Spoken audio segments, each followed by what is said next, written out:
Hey, aren't you going to help around the house properly? If you're going to be that kind of wife, just leave. I was made to sit there, shocked at my mother-in-law's words. My mother-in-law stared at me with a cold, intense gaze. Francisco has us, and we don't need you anymore. Really, you always look so tired and seem to accomplish nothing. Why is that?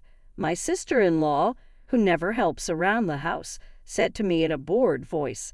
Francisco, this is too much. Don't you think your mother's and sister's words are going overboard? I'm doing my best to. I sought help from my husband. He responded with a demeaning attitude. I agree with my mother and sister. I'm busy with work and I'm in trouble if you don't help with the chores.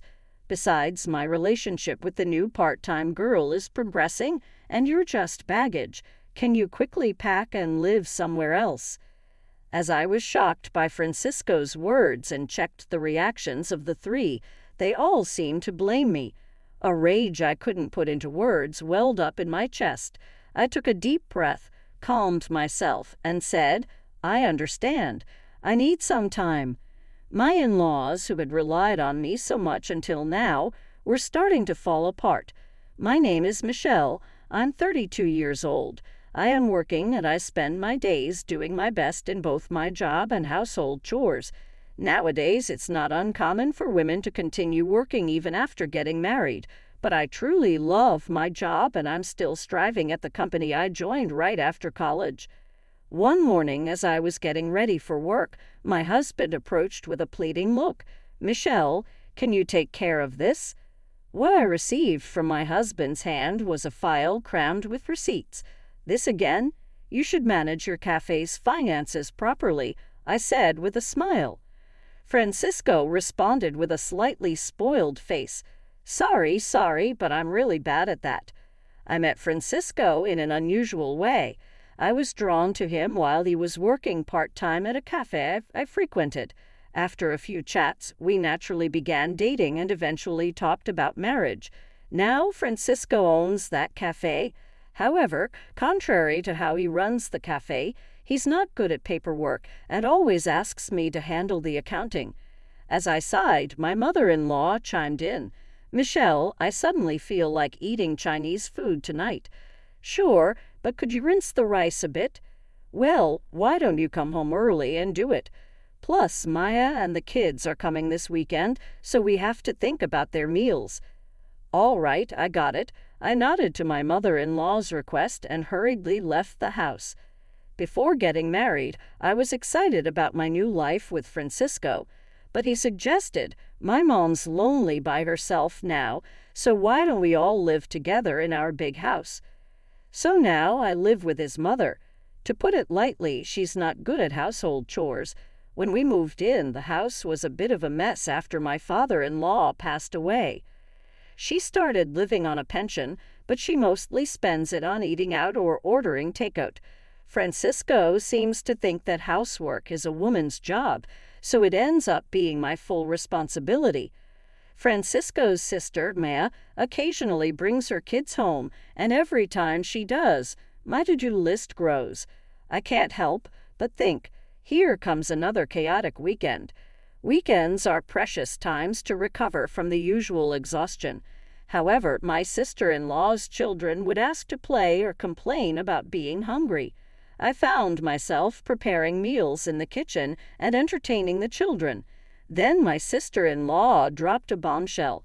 Michelle, the thing is, I'm getting divorced and will be moving back here with the kids next month. Surprised, I was momentarily lost for words. Really? Yes. Do you have something to say? No, I was just thinking it must have been hard. When are you moving? I want to move as soon as possible. While surprised that my sister-in-law and her children would be moving in, I thought that maybe she would help and household chores would be more manageable. We had a normal relationship, but I hoped this would bring us closer and she would help with the chores. I spent every day with a positive attitude. However, reality had other plans. Perhaps because she grew up with my mother-in-law, my sister-in-law seemed to live a life devoid of housework. She spent most of her time lounging on the sofa, watching TV, and always had some snack with her. Watching her, I realized her neglect of housework might have contributed to her divorce. Now, with the added responsibility of preparing meals for her children and making lunches for kindergarten, my workload increased and my free time diminished. I had hoped she would help, but it was very disappointing that it turned out to be a swing and a miss. Then there was a time when my work at the company suddenly became hectic. Every day I would start work early and do overtime, and when I returned home exhausted, the room would be overflowing with things, with no space to even walk. Every time I came home and saw the scene, waves of fatigue would wash over me. On top of that, my mother-in-law and sister-in-law would complain, "Is dinner ready yet?" Or "Why are you home so late?" When I couldn't manage household chores, my mother-in-law and sister-in-law would say things like, "Michelle, there's a mountain of laundry waiting. Don't slack off just because you're busy," in a cold manner. I often thought, "Mother-in-law, I'm really trying my best," but I chose to remain silent. "Michelle, are you standing up to your mother-in-law? That's a bit bold, but for the sake of the children, please try a little harder to make homemade meals," my sister-in-law would add. "Sister-in-law, if you have so much free time at home, why don't you help out once in a while?" "What, me doing household chores? Ha, Francisco owns a store, so Michelle doesn't need to work, right? If that's the case, maybe you should try a little harder at home." Behind their words, I felt the pressure that I should be doing more. That night, at the peak of my stress, I decided to speak my mind to Francisco. "I've been so busy lately, and neither mother-in-law nor sister-in-law are helping out with household chores, so it's really hard. Michelle, you're not speaking ill of our family, are you?" Francisco's eyes sharpened a bit, and I braced myself. "That's not what I mean, but it's hard for me to do everything by myself.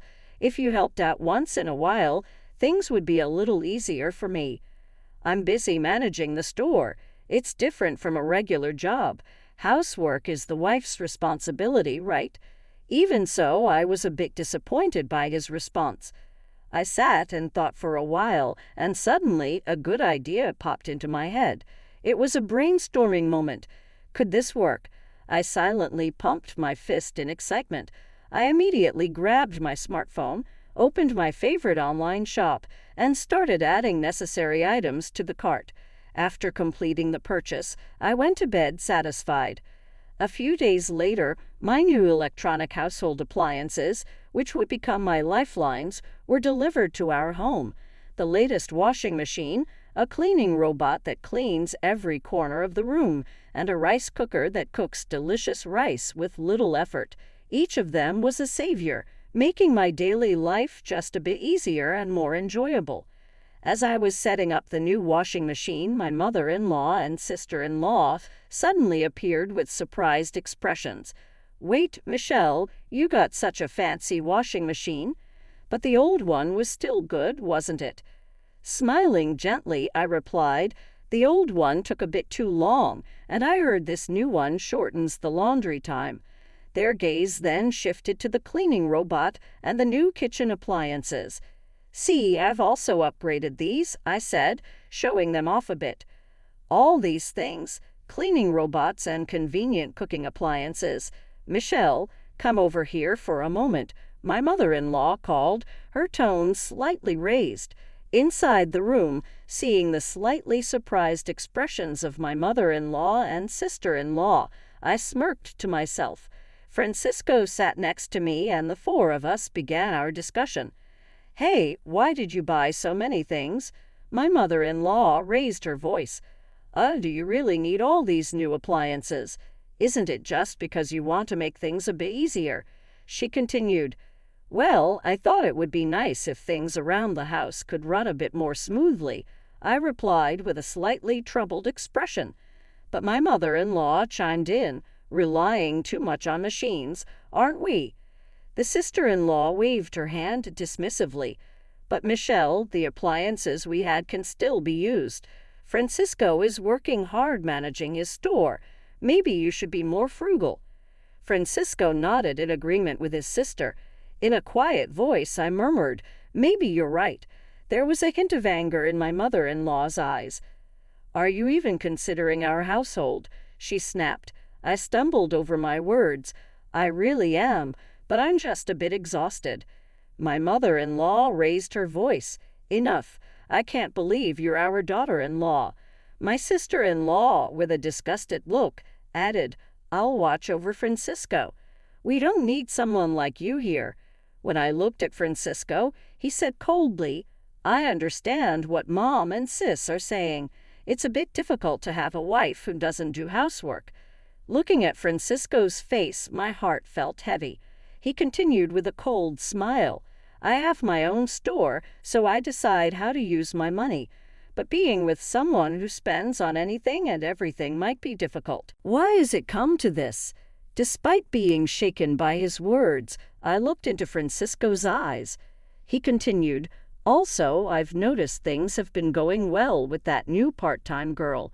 She's more attractive than you are now.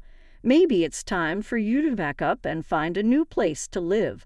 A fire of anger surged within me. Although I didn't voice it, it was clear in my eyes. But taking a step back, I calmed myself. I replied after taking a deep breath, "All right, I'll look for a new home." "That's better. Finally, you understand. I'll feel much better without you around," Francisco sneered. Hearing those words, I felt a surge of indescribable emotion. I reached into a corner of the room and pulled out something I had already prepared. "Well, let's end it with this," I said, holding up the divorce papers, already filled out. I had them on hand, anticipating that something might happen someday. "Oh, you had this prepared beforehand?" "Well, it doesn't matter. I'll sign it. Enjoy your new life," Francisco replied smugly, signing the papers without hesitation. That night, I moved to a nearby weekly rental apartment with just the bare essentials and the divorce papers. No one tried to stop me when I left. I couldn't help but wonder if they ever really cared about me. After submitting the divorce papers at the city office, I found a stylish apartment to start fresh. During this time, an unexpected opportunity came my way, a promotion I had been putting off because of my family situation. I seized the chance and began working as a section manager. Every day, as I dedicated myself entirely to my job, I felt a renewed sense of accomplishment. In the midst of these busy days, my phone rang. The caller ID showed it was my former mother-in-law. I thought, "We have nothing to do with each other anymore." Right, without checking her message, I swiped to dismiss the call. My new life had begun, and I wouldn't look back at the past. A year flew by. One weekend, as I was relaxing in my room, listening to my favorite music, my phone rang again. To my surprise, it was my former mother-in-law. Wondering what she wanted after all this time, I picked up. "Hello, is something wrong?" "Michelle, I finally got through. I didn't think you would answer after so many calls." "Well, it's been a while. What's going on?" She hesitated for a moment, then asked, "How's your new life?" Despite her probing tone, I replied cheerfully, "It's great. I love my new apartment, and work is going smoothly. I even got promoted and am living freely." "That's good. Michelle, can you come back home?" I was taken aback and blurted out, "Why?" "We're struggling financially." I thought to myself, I knew it, and responded calmly, "Francisco's cafe only makes about $1,000 a month, right? If no one else in the family works, things could be tough." "You knew about that?" "Yes, Francisco's cafe wasn't doing well. I was fully aware of its financial situation since I handled all the accounting. But he pretended to be the successful owner without understanding the real state of his business. It was almost laughable how oblivious he was. I handled all the finances and procurement, so of course I knew." She seemed shocked. "You knew and didn't tell us, and we didn't know you were doing so well in such a big company, or that you were contributing so much to the household expenses." "Yes, I contributed more than $3,000 every month. Thanks to that, you all managed. The truth was, to bridge the gap in Francisco's business losses, I used my salary. He seemed completely unaware of the situation, and after I left, it seems reality hit hard. Michelle, can you please come back? Curious, I asked, so how's Francisco's calf doing now?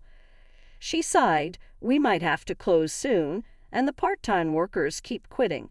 I said with a bit of an inward smirk, with that slightly sloppy management style, it's hard to keep it going for long, isn't it? His little bit of pride doesn't help, not doing proper work. I replied, how many women out there do you think would be willing to support a guy like that? My former mother-in-law was momentarily at a loss for words, taken aback by my somewhat sarcastic comment. Suddenly, she said, wait, I'm a bit busy now. Since you left, the house is a mess. It's chaotic, with things everywhere. Wait, what do you mean? I asked, curious. She described the disarray of their home, with belongings scattered everywhere, looking like a storeroom. Without anyone to cook, they were eating out, which was costing a lot, and the washing machine had broken down. Apparently, there was no room in the budget to buy a new one. Actually, the appliances you took back. I was really relying on them, my former mother-in-law admitted. Huh, why is that? Those were for my convenience. Besides, I bought them myself, so it's okay for me to take them back, right? Yeah, I guess so, but I never realized housework was this challenging, she said with a firm tone. With 3 adults in the house, how can it be that hard? What are Francisco and your daughter doing? I questioned, sensing a hint of fatigue in her voice. As for Francisco, his staff members have been quitting, and sales have plummeted. As soon as he found out, he became really downcast and has just been lazing around at home.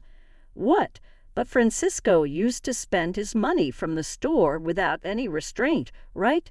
On top of that, Maya doesn't help at all. She doesn't do anything around the house and even gets her allowance from me.